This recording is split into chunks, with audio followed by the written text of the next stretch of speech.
ಎಲ್ಲರಿಗೂ ನಮಸ್ಕಾರ ಸ್ನೇಹಿತರೆ. ಜ್ಯೋತಿಷ್ಯ ಚಕ್ರದ 9ನೇ ರಾಶಿ ಧನು ರಾಶಿ. ದೇವಗುರು ಬೃಹಸ್ಪತಿಯ ಆಡಳಿತಕ್ಕೆ ಒಳಪಟ್ಟಿರುವ ಈ ವ್ಯಕ್ತಿತ್ವದೊಳಗೆ ಅದೆಷ್ಟೋ ರಹಸ್ಯಗಳಿವೆ, ಅದೆಷ್ಟು ಕರಾಳ ಸತ್ಯಗಳಿವೆ. ನೀವು ಧನು ರಾಶಿಯವರಾಗಿದ್ರೆ ತಪ್ಪದೆ ಪೂರ್ತಿ ವಿಡಿಯೋ ನೋಡಿ ಜೈ ಗುರುದೇವ ಎಂದು ಕಾಮೆಂಟ್ ಮಾಡಿ. ಸದಾ ಸ್ವಾತಂತ್ರ್ಯವನ್ನ ಪ್ರೀತಿಸುವ, ಜ್ಞಾನದ ದಾಹವನ್ನ ಹೊಂದಿರುವ, ಸತ್ಯದ ಹಾದಿಯಲ್ಲಿ ಸಾಗಲು ಯಾವುದಕ್ಕೂ ಅಂಜದ, ಮುಖದ ಮೇಲೆ ಸದಾ ನಗುವನ್ನ ಹೊತ್ತುಕೊಂಡು ಎಲ್ಲರನ್ನ ನಗಿಸುವ, ಆದರೆ ಆ ನಗುವಿನ ಹಿಂದೆ ಜಗತ್ತಿನ ಜ್ಞಾನವನ್ನೇ ಅಡಗಿಸಿಕೊಂಡಿರುವಂತಹ ವ್ಯಕ್ತಿಗಳೇ ಧನು ರಾಶಿಯವರು. ಈ ಧನು ರಾಶಿಯವರು ಜೀವನ ಪರ್ಯಂತ ಹೇಗೆಲ್ಲ ಇರ್ತಾರೆ ಎಂದು ನೋಡೋದಾದ್ರೆ, ಯಾವಾಗ್ಲೂ ಸಹ ಕಷ್ಟವಾದ ಕೆಲಸಗಳನ್ನ ಮಾಡುತ್ತಾರೆ. ಅಂದ್ರೆ ಕತ್ತೆಯ ಬೆನ್ನಿನ ಮೇಲೆ ತುಂಬಾ ಭಾರವಾದ ವಸ್ತುಗಳನ್ನು ಇರಿಸಿ ಹೇಗೆಲ್ಲ ಕೆಲಸ ಮಾಡಿಸ್ತಾರೋ ಅದೇ ರೀತಿಯಾಗಿ ಮಳೆ, ಗಾಳಿ, ಬಿಸಿಲು, ಚಳಿ ಇದ್ಯಾವುದನ್ನು ಲೆಕ್ಕಿಸದೆ ಕೆಲಸಗಳನ್ನ ಮಾಡ್ತಾ ಇರ್ತಾರೆ. ಅಷ್ಟು ಶ್ರಮವನ್ನ ಪಡ್ತಾರೆ.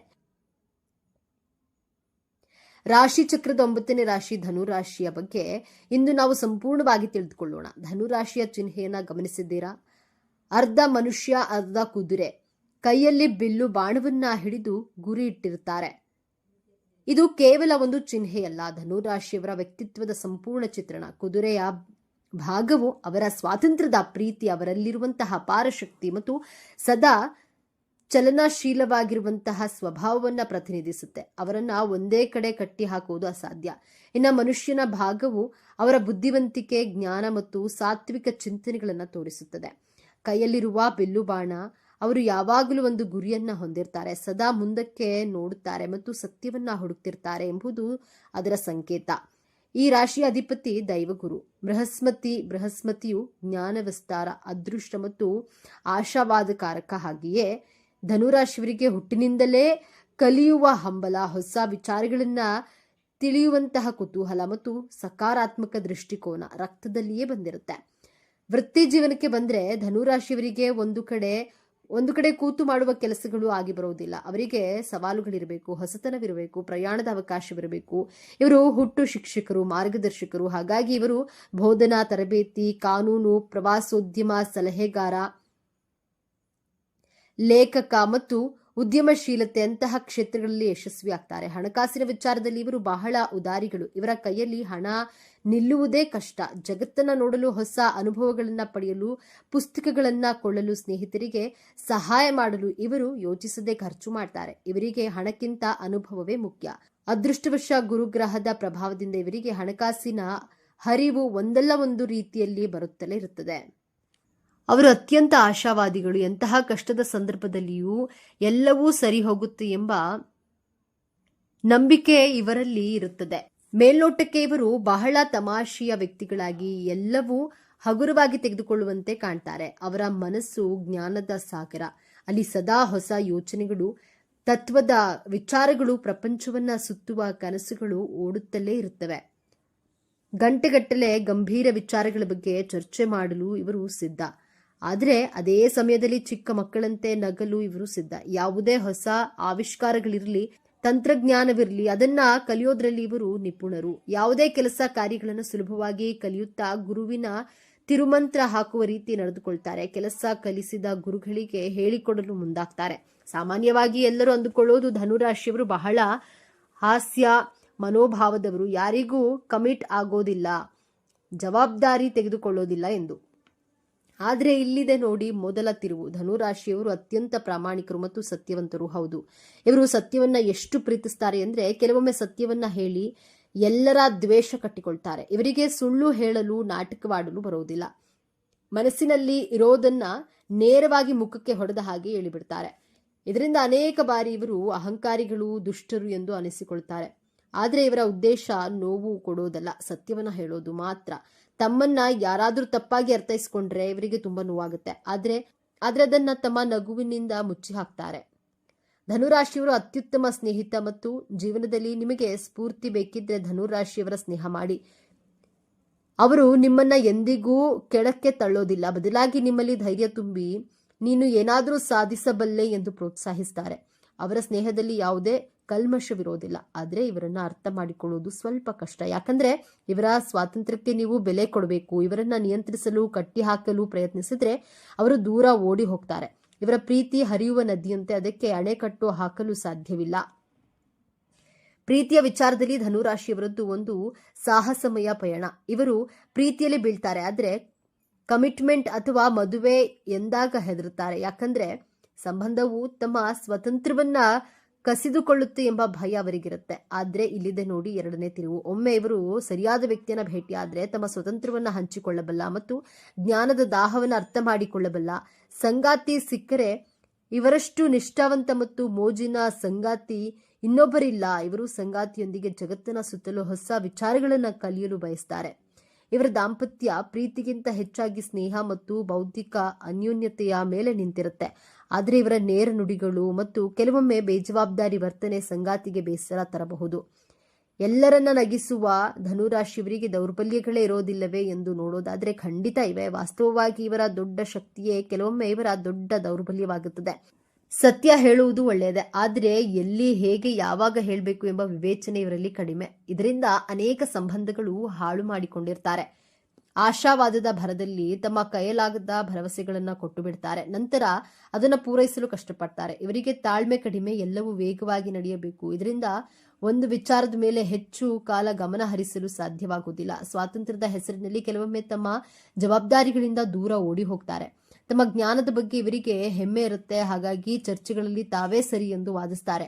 ಧನುರಾಶಿಯವರ ಆರೋಗ್ಯದ ಬಗ್ಗೆ ಹೇಳೋದಾದ್ರೆ ಇವರು ಸಾಮಾನ್ಯವಾಗಿ ಶಕ್ತಿಯುತವಾಗಿರ್ತಾರೆ, ಆದ್ರೆ ಇವರ ಅತಿಯಾದ ಉತ್ಸಾಹ ಮತ್ತು ಸಾಹಸ ಪ್ರವೃತ್ತಿ ಕೆಲವೊಮ್ಮೆ ಅಪಾಯಕ್ಕೆ ದೂಡುತ್ತವೆ. ಇವರಿಗೆ ಮುಖ್ಯವಾಗಿ ಕಾಡುವಂತಹ ಸಮಸ್ಯೆಗಳು ತೊಡೆ, ಸೊಂಟ ಮತ್ತು ಯಕೃತ್ತಿಗೆ ಸಂಬಂಧಿಸಿದ್ದು. ಅತಿಯಾಗಿ ತಿನ್ನೋದು ಮತ್ತು ಕುಡಿಯೋದ್ರಿಂದ ಯಕೃತ್ತಿನ ಸಮಸ್ಯೆಗಳು ಬರಬಹುದು. ಕ್ರೀಡೆ ಮತ್ತು ಸಾಹಸಗಳಲ್ಲಿ ತೊಡಗೋದ್ರಿಂದ ಆರೋಗ್ಯ ಸಮಸ್ಯೆಗಳು ಸಾಮಾನ್ಯ. ಇವರು ತಮ್ಮ ಆಹಾರ ಪದ್ಧತಿಯಲ್ಲಿ ಹಿಡಿತ ಸಾಧಿಸುವುದು ಮತ್ತು ಯಾವುದೇ ಸಾಹಸ ಮಾಡುವಾಗ ಜಾಗರೂಕರಾಗಿರುವುದು ಅತ್ಯಗತ್ಯ.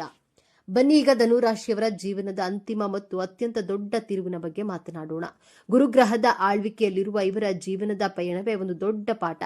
ಇವರ ಜೀವನದ ಮೊದಲ ಅರ್ಥ ಹುಡುಕಾಟ, ಪ್ರಯೋಗ ಮತ್ತು ತಪ್ಪುಗಳಿಂದ ಕೂಡಿರುತ್ತದೆ. ಇವರು ಅನೇಕ ಕೆಲಸಗಳನ್ನ ಬದಲಾಯಿಸುತ್ತಾರೆ, ಅನೇಕ ಸಂಬಂಧಗಳಲ್ಲಿ ತೊಡಗಿಕೊಳ್ತಾರೆ, ಜಗತ್ತನ್ನ ಸುತ್ತುತ್ತಾರೆ. ಈ ಸಮಯದಲ್ಲಿ ಇವರು ಬೇಜವಾಬ್ದಾರರು, ದಿಕ್ಕಿಲ್ಲದವರು ಎಂದು ಹಲವರು ಟೀಕಿಸಬಹುದು.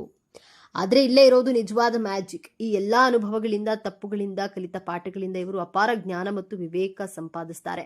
ವಯಸ್ಸು ಹೆಚ್ಚಾದಂತೆ ಸಾಮಾನ್ಯವಾಗಿ 40 ವರ್ಷಗಳ ನಂತರ ಇವರು ತಾವು ಕಲಿತ ಜ್ಞಾನವನ್ನು ಜಗತ್ತಿಗೆ ಹಂಚಲು ಪ್ರಾರಂಭಿಸುತ್ತಾರೆ.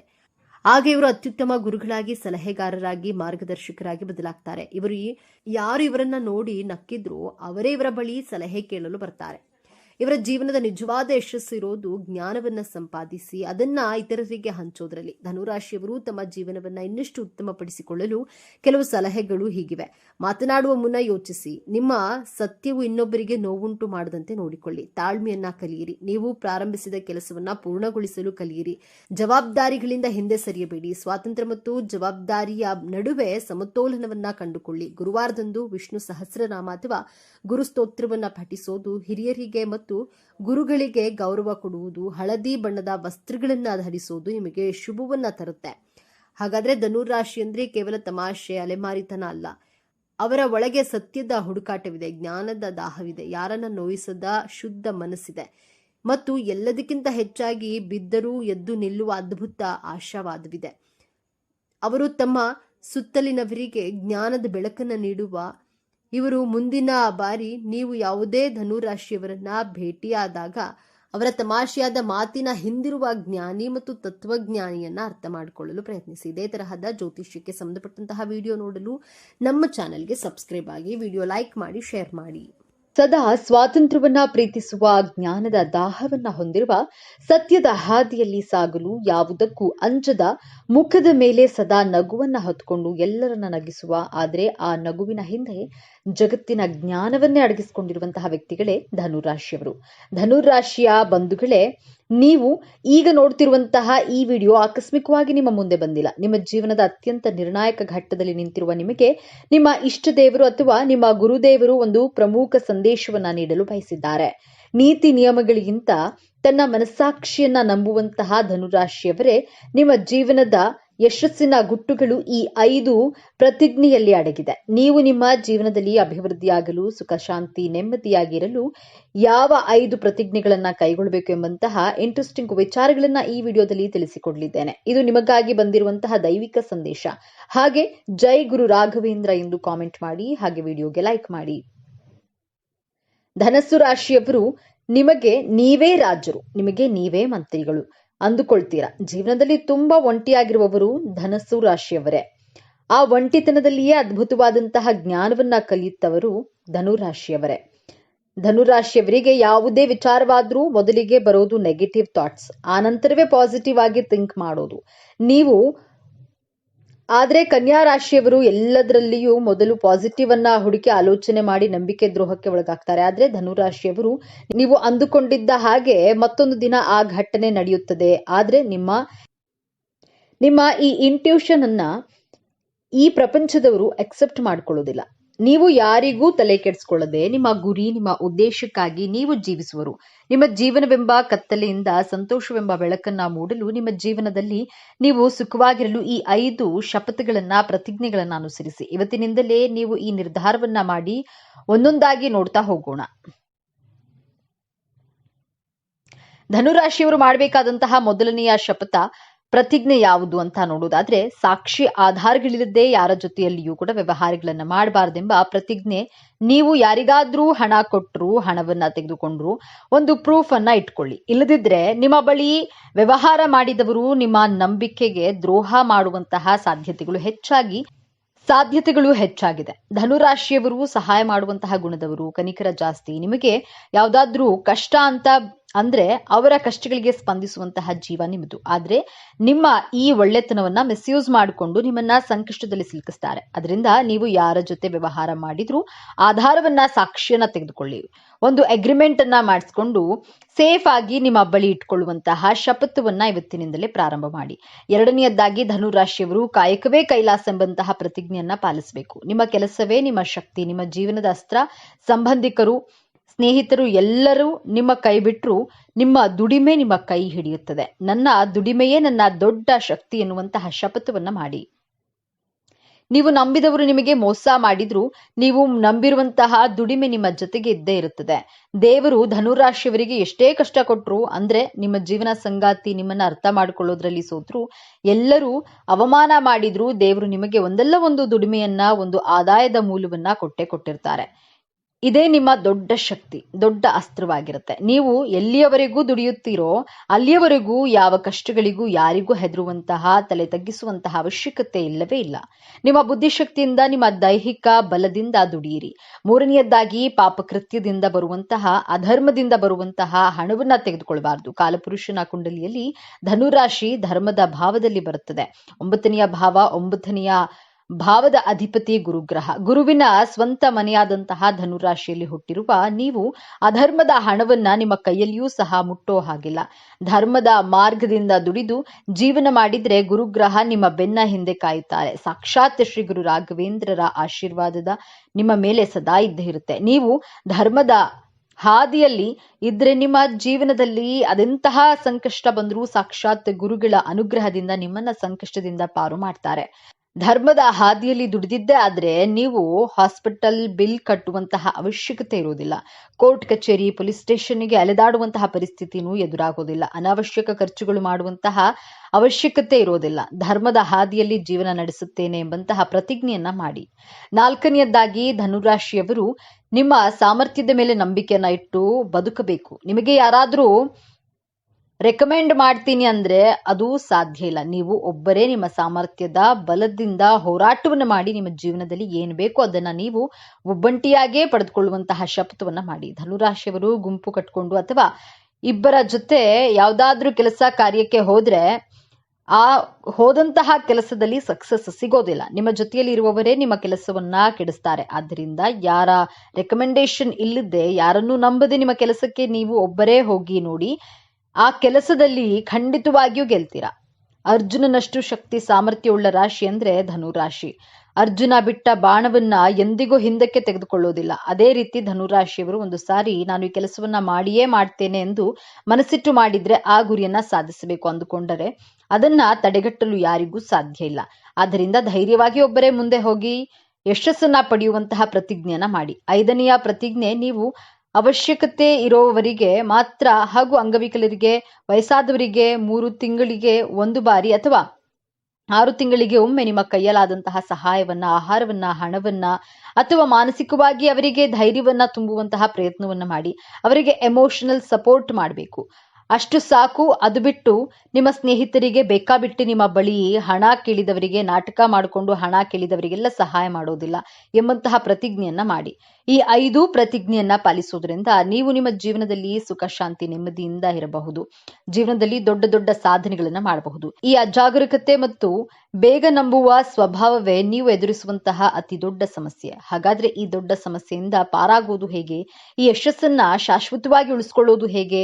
ಪರಿಹಾರ ತುಂಬಾ ಸರಳವಾಗಿದೆ, ಆದ್ರೆ ಇದನ್ನ ನೀವು ಅತ್ಯಂತ ಶ್ರದ್ಧೆಯಿಂದ ಪಾಲಿಸಬೇಕು. ಮೊದಲನೆಯದಾಗಿ ಯೋಚಿಸಿ, ನಿರ್ಧರಿಸಿ. ಯಾರಾದ್ರೂ ಒಂದು ಹಣ ಕೇಳಿದ್ರೆ ಅಥವಾ ದೊಡ್ಡ ಆಫರ್ ಕೊಟ್ರೆ ಅಥವಾ ನೀವು ಯಾರಿಗಾದ್ರೂ ಮಾತು ಕೊಡುವ ಮೊದಲು ಒಂದು ದಿನ ಸಮಯ ಕೊಡಿ ಎಂದು ಕೇಳಿ ಆತುರದ ನಿರ್ಧಾರಗಳನ್ನ ಸಂಪೂರ್ಣವಾಗಿ ನಿಲ್ಲಿಸಿ.